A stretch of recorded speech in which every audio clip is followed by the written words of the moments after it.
ዛሬ ስለ ዩቲዩብ ሻዶው ባን ምንነትና እንዴት መከላከል እንደምንችል በዚህ ቪዲዮ አሳያችኋለሁ። ከዛ በፊት ግን ባለፈው ቃል በገባሁት መሰረት የማይኩን አሸናፊ አሁን የምንለየውናል።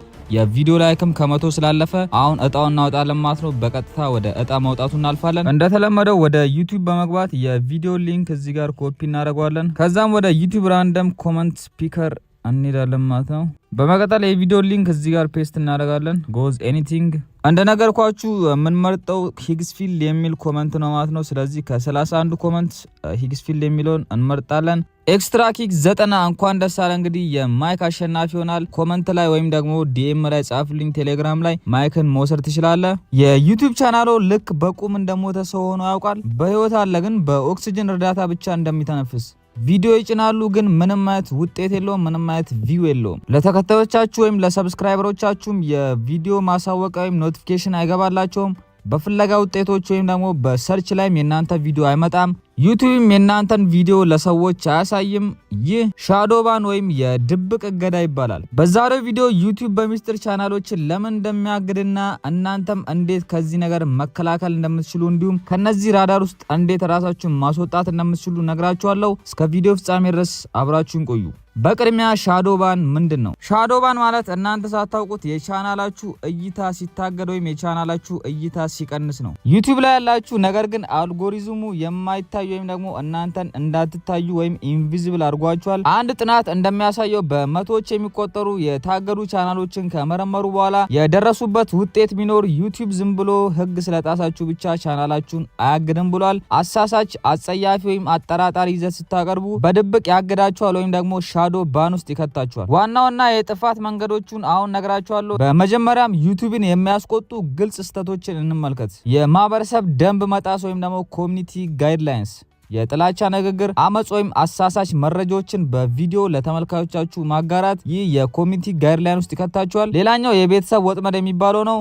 ፋሚሊ የሚለውን ቃል ያለ ገደብ መጠቀም ወይም ደግሞ ለልጆች የማይመጥኑ ይዘቶችን ለልጆች ይሆናሉ ብሎ በቪዲዮ መስራት ወይም ደግሞ this video is for kids የሚለውን ክሊክ ማድረግ። ሌላኛው የስፓም ባህሪዎች፣ በየቪዲዮ ስር የማይገናኝ አስተያየት መጻፍ ወይም ደግሞ የውሸት እይታዎችና የሰብስክራይበር መግዛት። እነዚህን የሚያካትት ቪዲዮዎችን የምትሰሩ ከሆነ የተለያዩ ፌክ ቪዲዮዎችን ፌክ ሰብስክራይበሮችን የምትጠቀሙ ከሆነ በቀላሉ ሻዶው ባን ውስጥ ትገባላችሁ። እዚህ ጋርም ሌላ ላነሳላችሁ የምፈልገው ሀሳብ ቪዲዮ የመሰረዝ ስህተት ወይም ደግሞ ቪዲዮዎችን ዲሌት የማድረግ ስህተት። እጅግ በጣም ብዙ ሰዎች የሚሳሳቱም እዚህ ጋር ነው። በአጭር ጊዜ ውስጥ 3 እና ከዛ በላይ ቪዲዮዎችን ዲሌት ማድረግ፣ ይህ እጅግ በጣም ትልቅ ስህተት ነው። እንዲሁም በቀላሉ የዩቲዩብ ሻዶው ባን ውስጥ ሊከታችሁ ይችላል። ስለዚህ በአንድ ጊዜ ብዙ ቪዲዮዎችን ዲሌት ማድረግ አይኖርባችሁም። የቆዩ ወይም ደግሞ እይታ የሌላቸውን ቪዲዮዎች ዲሌት ስታደርጉ ቻናላችሁን እያጸዳችሁ ሳይሆን የቻናላችሁን ታሪክ ወይም ደግሞ ራንኪንግ ሂስትሪ እያጠፋችሁ ነው። ስለዚህ እጅግ በጣም ትልቅ ጥንቃቄ ማድረግ ይኖርባችኋል። ዩቲዩብ የእናንተን ቪዲዮዎች ወይም የእናንተን ቻናል ለሰዎች ለማድረስ ወይም ለሰዎች ሪኮመንድ ለማድረግ የታሪክ ማህደራችሁን ነው የሚመለከተው። ስለዚህ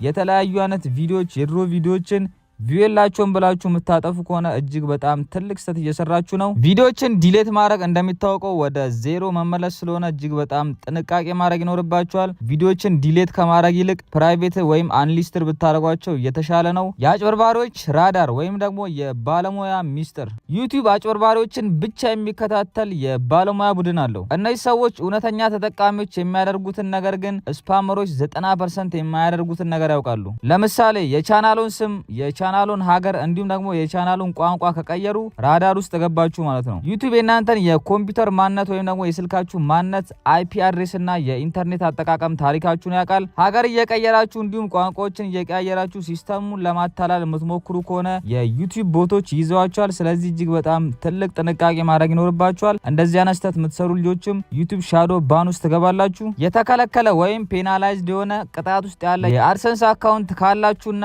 ከቻናላችሁ ጋርም ካገናኛችሁ እጅግ በጣም ትልቅ አደጋ ላይ ናችሁ።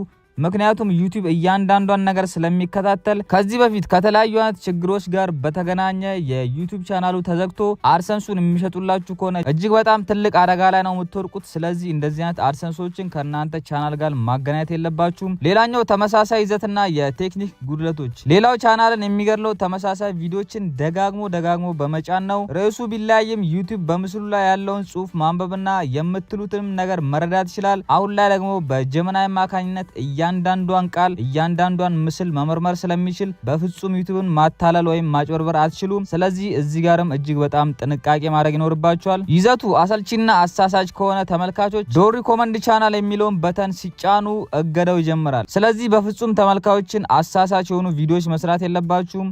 ክሊክ ቤት የሆኑ ቪዲዮዎችንም በፍጹም መስራት የለባችሁም። የተወሰኑ ሰዎች ዶንት ሪኮመንድ ዲስ ቻናል ካሉት ዩቲዩብ የእናንተን ቻናል ያግደዋል። ስለዚህ እጅግ በጣም ጥንቃቄ ማድረግ ይኖርባችኋል። ሌላው ቀርቶ የቻናላችሁ ባነር የዩቲዩብ ቻናላችሁ ባነር ማለት ነው እንዲሁም መግለጫውም የቪዲዮ ዲስክሪፕሽን አለመኖር ራሱ እጅግ በጣም ከፍተኛ አደጋ ላይ ሊጥላችሁ ይችላል። ለጥንቃቄም እንዲገመገሙ ያደርጋል ማለት ነው። ስለዚህ እነዚህንም ስህተቶች በፍጹም መስራት የለባችሁም። ይናል ስለ ዩቲዩብ ሻዶ ባን ከነገርኳችሁ እገዳውን እንዴት እናውቃለን የሚለውን ጥያቄ መልስላችኋለሁ። ቻናላችሁ የታገደ መሆኑን በእነዚህ 3 ምልክቶች ብቻ ማወቅ ትችላላችሁ። ከዛ በፊት ግን የራሴን ቻናል እንደምሳሌ ላሳያችሁ። እንደምታዩት ከ14600 ሰብስክራይበር በላይ ያሉት ነገር ግን እያገኙ ያለው ቪው እጅግ በጣም ትንሽ ነው። ምክንያቱንም በኋላ ላይ ነግራችኋለሁ። አሁን ወደ 3ቱ ምልክቶች እናልፋለን። የመጀመሪያው የእይታ በድንገት መቀነስ አሁን ቻናል ላይ እንደደረሰብኝ ማለት ነው። ከሆነ ጊዜ በኋላ ነው በድንገት ቪዲዮ ቪው መቀነስ የጀመረው ማለት ነው። ሊያገግም የማይችልበት ከፍተኛ የእይታ መውረድም አጋጥሞታል እንደምታዩት። ስለዚህ ሊያገግም የማይችል ከፍተኛ የእይታ መውረድ ቻናላችሁ ላይ ከደረሰ